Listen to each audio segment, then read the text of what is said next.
In this video, I want to talk about a device that Scientology uses in their counseling, known as the E-meter. The E-meter is a device that actually measures resistance going through the human body in this case. It's very similar to an ohm meter, in that if you hold these two tin cans here in your hand and you take a look at the needle on the meter will move back and forth depending on how hard you're squeezing the cans or how much your hands are perspiring. And Hubbard tries to convince his followers that thoughts have mass and that this meter is somehow picking up the mass of the thought or the changes in the person's physiology based on the thought. Well, first of all, I want to say it's a very crude lie detector. Believe me, if you were going to stand before a judge that wanted you to take a lie detector test, the last thing in the world he's going to do is say, go get a Scientology E-meter. They're going to do a real lie detector test using a polygraph device that measures brainwave activity. This thing does not tell you what's going on inside of your brain. In fact, what I've got here is an ohm meter.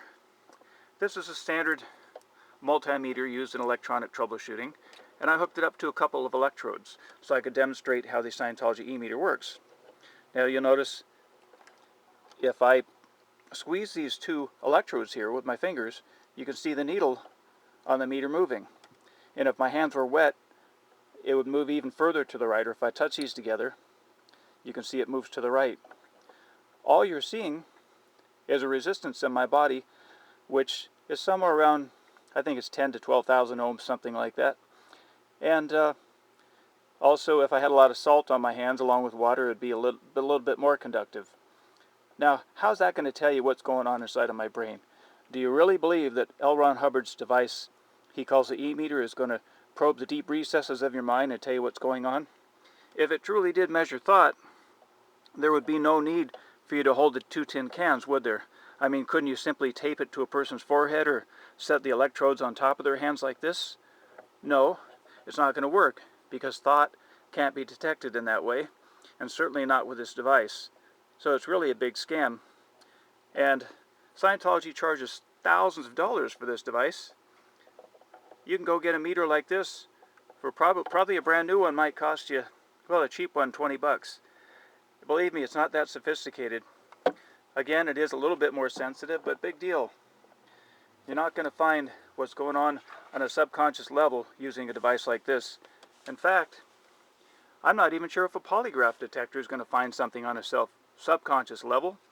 If it's subconscious, you're not going to get any reaction to it, right?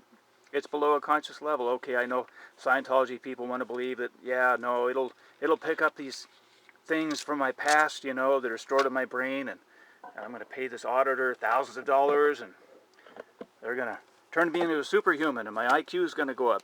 I bought into all that stuff as a teenager. I got into Scientology, spent a little time with them, worked on staff for about a year. I saw what the people were like up close.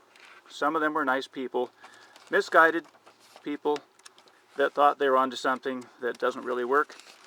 These are some early pictures of some of the first E-meters Scientology came out with here. And you can see they changed quite a bit since the early days. Anyway, for those of you that don't know anything about Scientology E-meter, I hope you find this video a little bit enlightening. Thanks for watching.